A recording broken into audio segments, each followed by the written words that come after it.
Hi, my name is Ibaka McQuarrie, and we are going to continue with part three of this video, setting up GNS3. So I'm very happy that we've been through certain obstacles with these videos, and that has pushed us to have part one, two, and three, which I can guarantee you some of you are going to go through the same issues. So I'm happy that we're having those issues right now so we can see how they are being fixed. All right, let's move on. So we stopped where we were supposed to open the router because my graphics were bigger so you couldn't see anything. So when you right click on the router, so you can actually change the name here. I usually just do, since it's a Cisco CSR 1000, I just like to leave it like that. Okay, it's a router. Or we can do router underscore that CSL. We know the Cisco router. Now, when you go into networking, these adapters, actually, they're not adapters like the adapters that we're dealing with. No, these are actually physical interface on that firewall. So you can add as much as you can. I usually just add like 10 because, and they're also in gigabytes. So they're what, like 1 gig each. See what else do we have here? I think that's it. There's just two. See telnet, that's how it's going to use the program that we have, to start it. So you can do auto start, so that way when you start the device, it automatically opens the console. Make life easy for you, right? Yeah, you can do that too. All right, so that's set up. Let's go to the next one. So there's a switch. Let's install a switch. So we're going through the same process. New template. Next, just going to choose a switch. Just going to scroll down to go to iOS. That's what we have on iOS version, layer 2. I'm going to install. Next. Next. And it's going to search my computer. Now I can't find it because I have to install it. Now let's go back. I know this is the one we have because I always remember 2017. Right, that's the one we have. I'm just going to go to import. Go to where I have them. Where I'm hiding them. Somewhere. GNS3. And we're going to go look for. Now these are the stuff that you're going to install, that you're going to download, right? On the link. And we're going to choose the one that has 2017 right here. See, not the other one, this one. And it's going to go through the same process pretty fast. See, green, green is good. Choose it. Next. Yes. There you go. We have that. See, right click, do the same thing, go to configure template, and then we can change the name. I usually just say switch because this switch can act as a layer 1 or layer 2 depending on what you're doing with it. Okay, so I'll just say switch. You can say Cisco switch. It's up to you, but this is again Cisco stuff we're dealing right here. Let's go to networking. It has 16 ports, so I can leave it at that, or you can add more. You can reduce it any way you want. Okay, I'll just leave 16 for now. And let's go to console and say open automatically when we power it on. Okay, let's go to the next one. We're gonna have to install Windows computers in here. All right, but we would do that. I'm not gonna do that right now. I'm gonna do that during the paid videos, which are pretty much on the Palo Alto side of it. Because for us to be able to access a Palo Alto, we're gonna need a virtual machine, and we're gonna incorporate that virtual machine into GNS3 to be able to access the firewall via GUI. Right, so let's install one of the Palo Alto firewalls in here. Same process. Go there, firewalls, scroll down to Palo Alto. Again, I'm not doing Cisco, I'm just doing Palo Alto. I explained on the previous video why. Excuse me. Install, next, next. So these are all the versions of Palo Alto you can install. I think that's why we have 10, right? You can go to 11. So we have the 10.0.0. GNS3 offers all the way to 10.1.0. So it's still the same thing, 10.0.1, 10.1.0 is just one layer of incremental upgrade. So the 10.0.0 works just fine. So we're going to import it. We're going to go to where we have it sitting right here. So this is a pretty huge file. It's going to take a little bit of a couple minutes to add. Yeah, it's like 2.8 gigabyte. So as you add this, it adds itself into the GNS3 database, right? Which is saved in your GNS3 server, the GNS3 folder within your C drive. And then it creates a project folder, and then a project that we called Cisco Networking. That's why it's creating all of this stuff. Okay. But you can use that on several projects. You can create another project, another Cisco project. Let's say you're working on um, trunking, span entry stuff for switch. You can label it Cisco switching, you know, and you can build your labs and add them in there. So you can create another project. So you don't have to add these devices anymore to GNS3 because they're going to work for any version. The only thing you have to worry about, this little GNS3 has to be green right here. You need a green, right? All right. So let's wait a little bit longer. We're 71%. It's adding the one of the most powerful firewalls in the universe. I can guarantee that I've used this firewall a lot, and it's pretty easy, and we're going to go through the process. It's pretty smooth. Yep. To be able to lock down your network. So those bad guys out there, they will not be able to hack your stuff. It's been a little bit longer. Finalizing the process here. There we go. Okay. Now we have our Palo Alto is going to click down there in the little drop down menu, right? So when it's done, it comes up like locked, like this. You have to click on it, and I'm going to choose the file, and then next, just like we did the other ones. And it's going to tell you here, the default password for Palo Alto is admin. Did it say that? Yeah, it's right here. So you have to remember that. If you don't remember, just Google it. But you're going to see this. We're going to talk about this in the Palo Alto videos, right? Especially the initial setup. We're going to talk about this a lot. Very important. All right. Next, Palo Alto is done. Palo Alto is right there. You can right click on that. Do the same thing.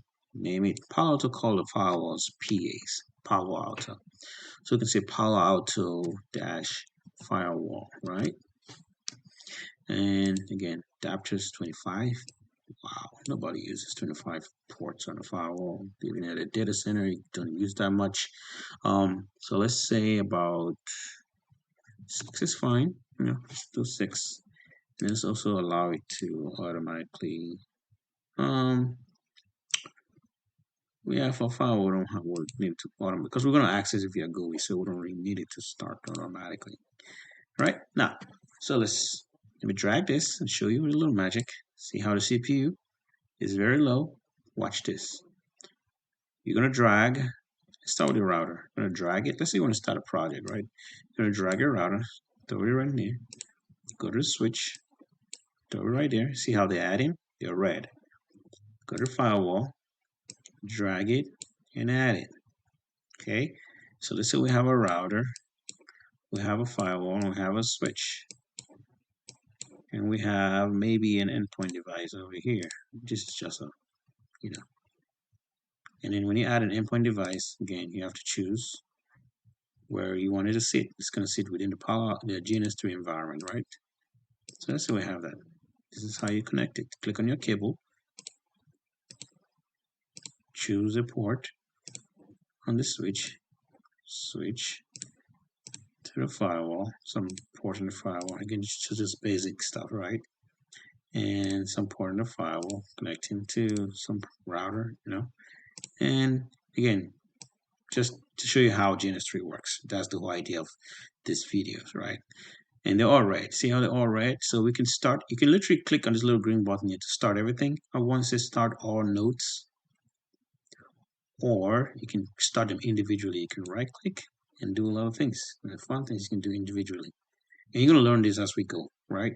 So then I want to start everything so we can make sure that they actually starting. I want you to watch this. See how that CPU just bumped up to 84? Yep, that's what I'm telling you. Watch your RAM. It's going up. So that's why it's this the reason why you need to start. You need to buy a good laptop. If you don't buy a good laptop, you will not be able to get these hands-on things going pretty smoothly for you. So have that in mind. Now this is our switch starting. I can open, let me minimize this, and I can open our router and our firewall.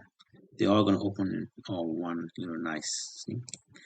The thing I don't like with the solar power is that it comes out very small and it's very difficult to to manipulate with it. But again, this is how you open the party without the solar party. So I can right click on the switch, go to where it says custom console, click on it, see how it's defaulting to the solar party, and I can just say, hey, use party. Okay, I don't want to use the solar party, use party, and it uses just fine. And where's my party? Party's open somewhere here. See? And the same thing that's running here, it's running down there.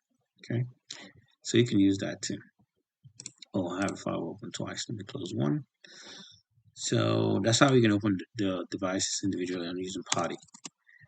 Okay, I can use that using party, or I can use the solar party. I can use the solar party here in the back end, this one. But that's how it goes. So this is our switch. Now I can get in there, run, and do a couple of things. So that's the switch. That's the switch right there. That's the switch.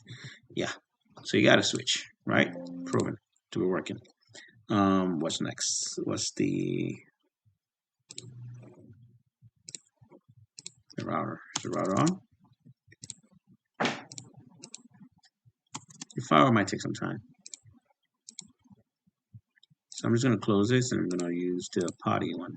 You see the firewall is still coming up.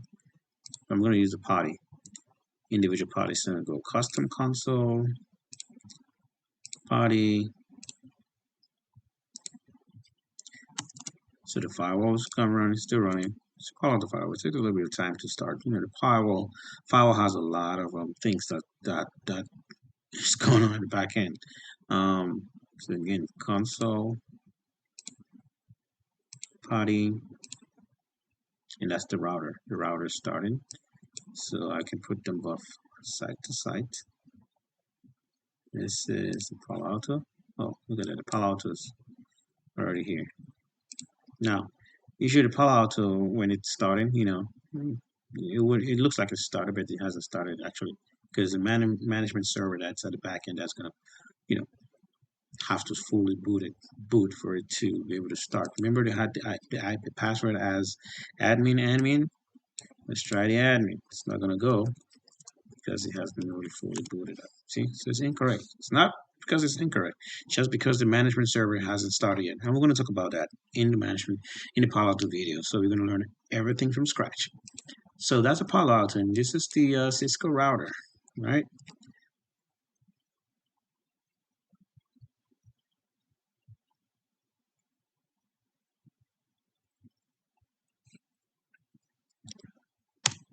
Nope.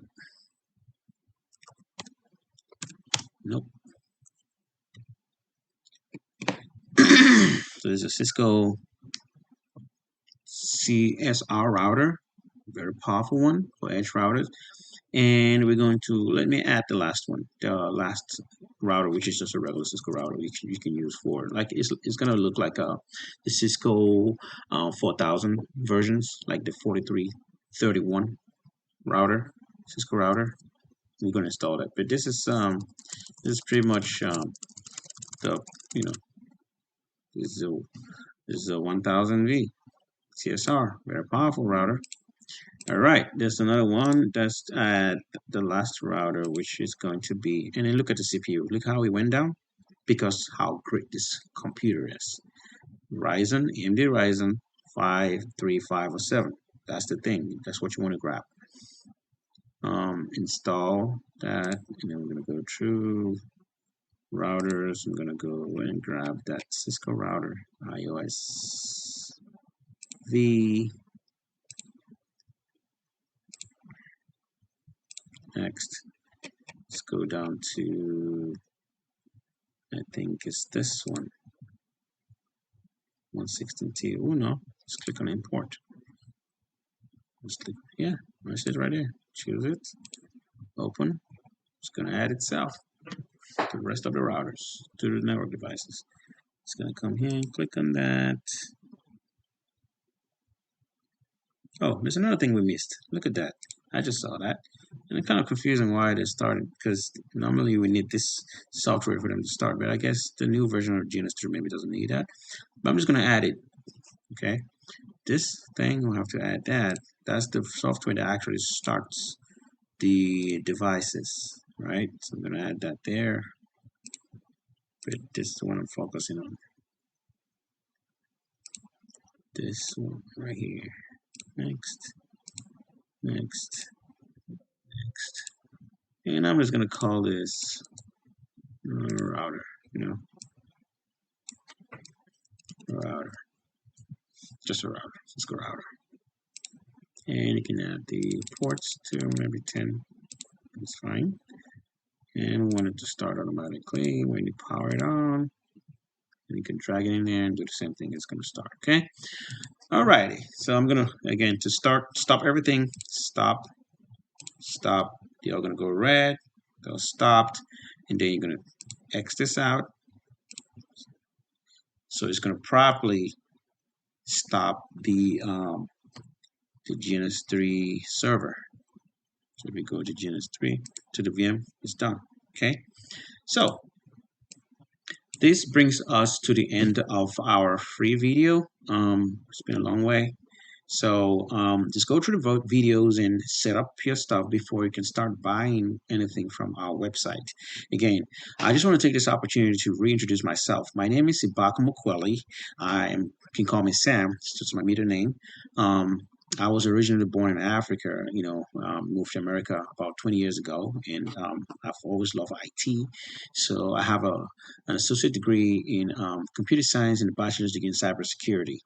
I'm making this video because I didn't actually mention some of the certifications that I have.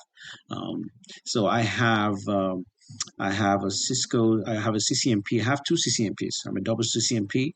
I have a CCNP security. I have a CCNP enterprise, which is the former CCNP routing and switching, right? I have a CCNA, I have server CCNA, CCNA security, I have regular CCNA, I have Cisco Meraki network operator certification, just for Meraki switches. I have some experience on. I also have what else do I have? Palo Alto. I have a lot of Palo Alto experience. That's why I'm teaching Palo Alto, and I have Palo Alto certified. I'm a Palo Alto certified network security engineer. Okay, those are my certifications that I have. I also have a lot of cloud computing experience, and I do have classes. I'm going to come up to teach those. I'm talking about SD-WAN, ACI, and SD access. So that is where networking is going right now. So the networking we're going to be doing here is known as traditional networking, but it's a different type of networking that is out here right now, right? Which is pretty new. So don't think like what you're learning is old. It's what you're learning is traditional networking is never going to go away. It's actually really never going to go away. They keep saying it's going to go away. I don't think so. So it's because a lot of companies, that's what they use. Some companies are never going to might never just switch to the new type of networking that is being out here because not everybody can actually do it. You need a lot of folks to learn it, to teach it, a lot of folks to be able to manage it, to build it. So there's very few folks out here that know how to do that stuff. So traditional networking is very, very important. It gives you jobs out there. Trust me, if you know it, you will get the job just like that, 100K plus, and you can work from home. It's a pretty good thing. So I encourage you to go to our website, MKNet, www.mknetconsulting.com, and take a look at my profile, take a look at the guys that work there. We also build networks for companies, and we do teach network engineers. So that's what we do. All right, thank you, and I hope you enjoy.